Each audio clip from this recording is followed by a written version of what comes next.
All right, so today's project, which was supposed to have started last week, is to redo our trellises. And what we're going to redo them into is more of a tunnel. Um, Getting the camera started while my wife crashes into stuff.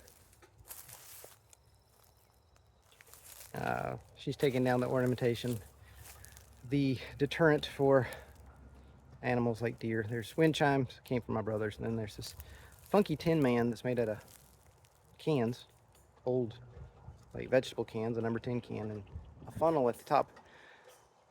I don't remember where it came from. I just know that it was one of those maybe country craft things that we picked up somewhere somehow, and it could have been an inherited thing that we, maybe it was found on the side of the road. Who knows? But anyway, we're going to disassemble these sets of trellises and reconfigure them to be a tunnel. At the moment, neither one of us can really reach the top to work on anything, which is not really a big deal. We've also got the bottoms squeezed together. I think they're about 5 feet apart. What we're going to do is they're going to be spread out about 5 feet at the bottom. Really hoping this mic's working. And we're going to emulate what these guys did. See this link up here? This is where I got the idea years ago, and I'll walk you through it as we get into it.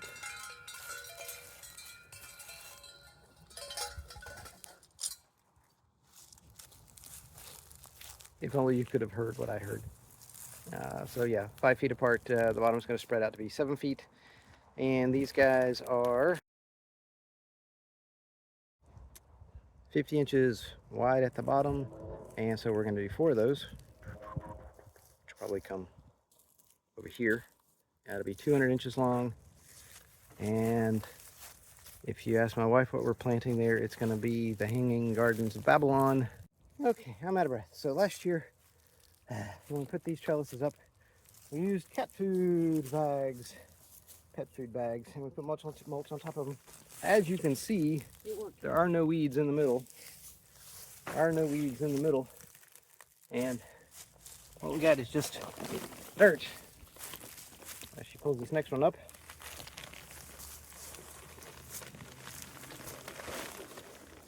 nice, pretty dirt. Be a couple of varmints there, little critters. Something's trying to sprout, but it was going to get blocked out. And these things have not broken down. This is the same material as sandbags, so it's intended to be out and about for a while. And a lot of your pet food is stored for quite a long time, and make some pretty compost. Oh, look, a scorpion. Where'd he go? Oh, he's under that leaf right there. There. Okay.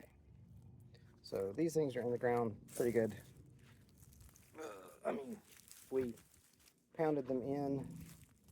At the ends, this is a typical T-post. You get this plate, and honestly, I have no idea why it's there. I think it adds some stability and wiggling, forward, backward. And there's the top of that one right there. So we buried it fairly deep. So all we've been doing, and this is a non-expense way for people to do this if you have a tractor or something like this with a bucket, you can do it with pretty much any implement on the back of a tractor with the 3-point hitch that you can lift. Just taking a chain, mine happens to have a couple of hooks, attached to the bucket, just wrapping it around it and then lifting it up. So all I've done is wrapped it around post twice. I did one over and then the other one over, and she's going to lift. I may pull it to one side or the other because I'm not absolutely centered, but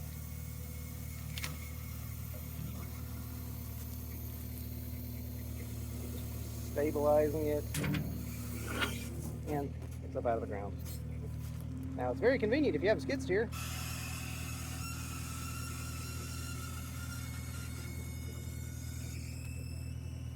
So easy way to pull a T-post out of the ground if you've got a tractor.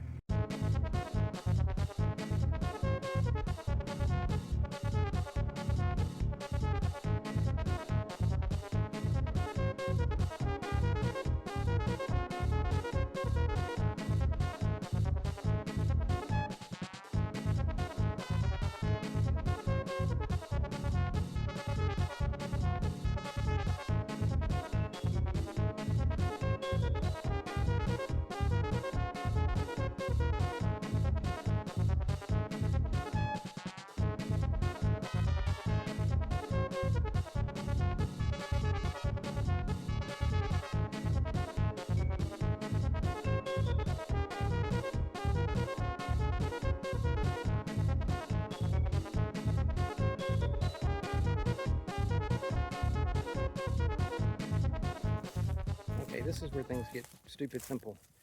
Now that we've got it square, add, post, post, post, post.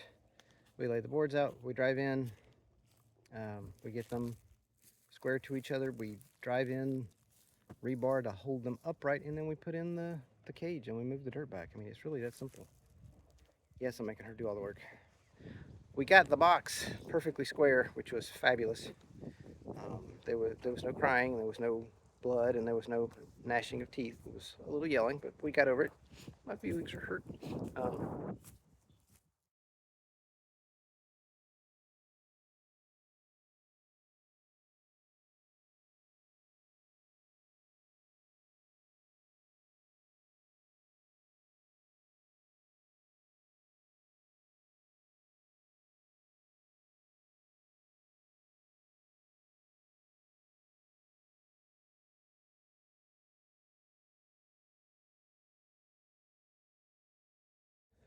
Okay, so what we have, these are 2-foot sticks of rebar that we've hammered in the ground.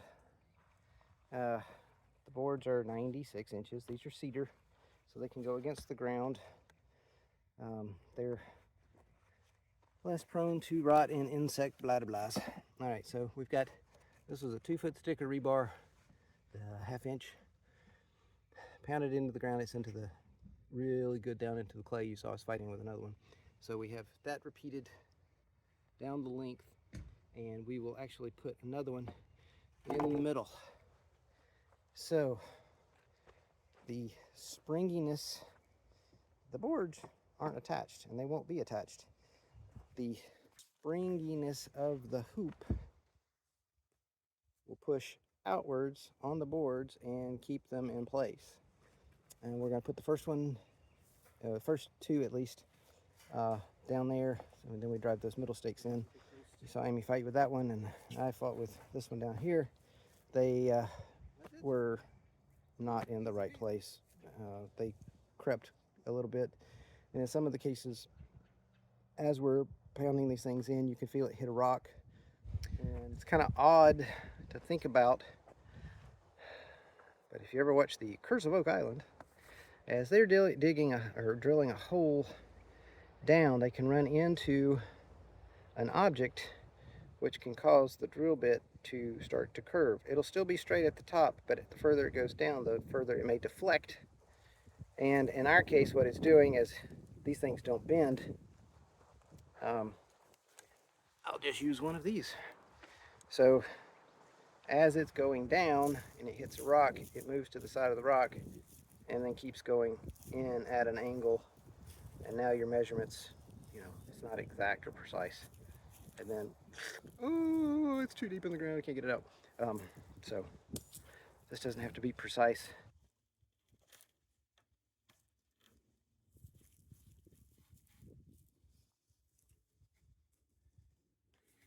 Have to stand up that other board too, or eventually.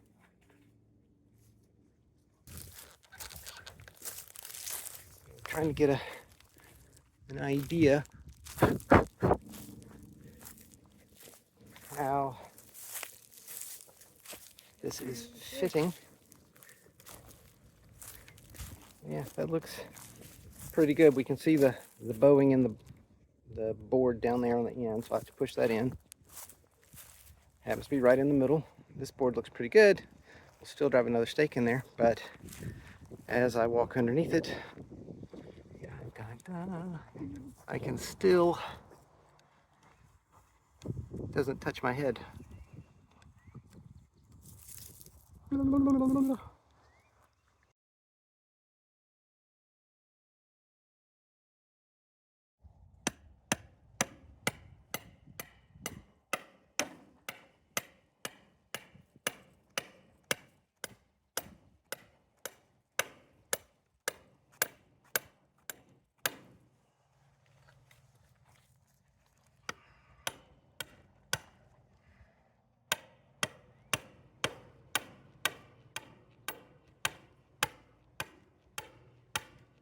This is where I slip and break my thumb.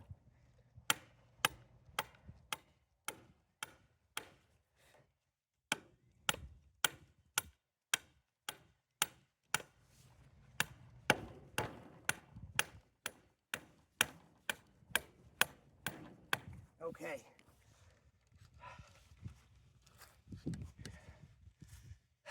Out of breath. Are you done? Cut. Okay, we have got this tied off, and I'll show you what we did. The guy that I linked to used zip ties, cable ties. I didn't want to use any more plastic than I had to. So this is baling wire. So if you've ever heard of things being held together with bubble gum and baling wire, this is baling wire. And then I used a neat little tool, which I'll show you how I do that in a minute, that's for safety wire on race cars or high performance cars, or electrical, as my wife says from the packaging, to make a nice little twist on that and hold this together. And I've only done this in a couple of places, and you can see where we've got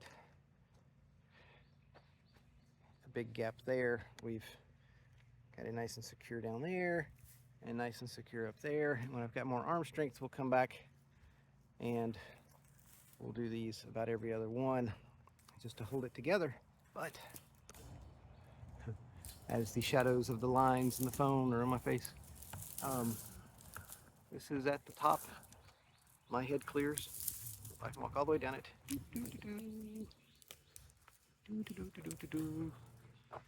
And we'll put our varmint deterrents back up, and we'll get this dirt back in here tomorrow. We've got a little leveling to do and make it purdy, and then we'll plant stuff in another week, couple of weeks.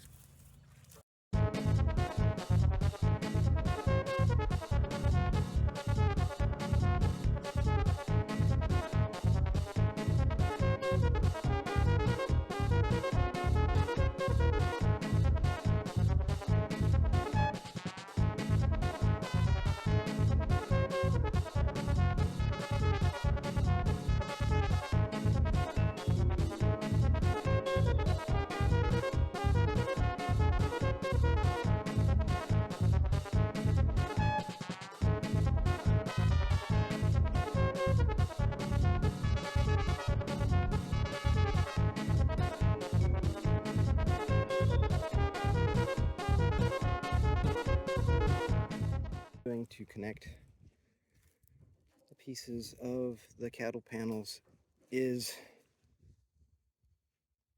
using a piece of wire and wrapping it diagonally around. Okay, so once I've got the baling wire around, I'm using this guy, which is a pair of pliers for safety wire. You clamp the wire down, you lock it in place, you pull this thing and it spins the pliers and spins the wire. This gauge wire is a little strong for that action to happen extremely smoothly, but it does give me a very consistent, it does provide a consistent twist. Okay, so I've got it, and if I pull on this, you see it doesn't spin the wire, but I can give the pliers a twist.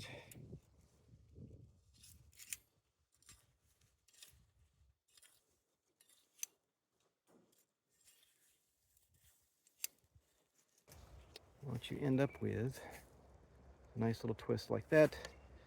It's pulled the panels together. That's a little loose, but it's still holding it together. Where I borrowed this idea from, they were using zip ties. I just didn't feel like letting that much plastic loose into the wild.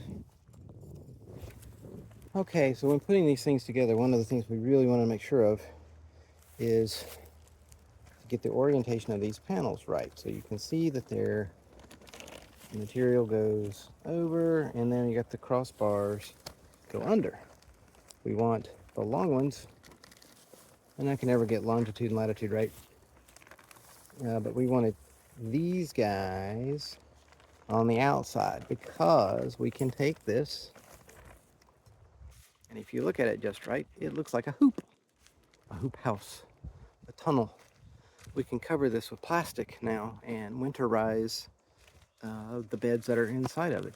And so as long as these are on the outside, we can easily pull plastic over the top. If we had the others, then they would have caught. And these have enough sharp points and protrusions already, so it would have been problematic if we had done it the wrong way. Yes.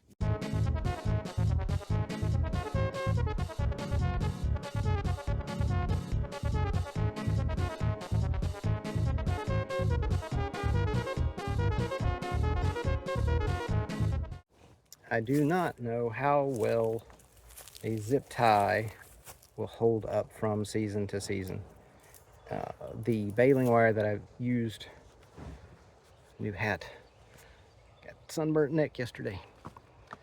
The baling wire that we used to hold these panels together, I know will rust.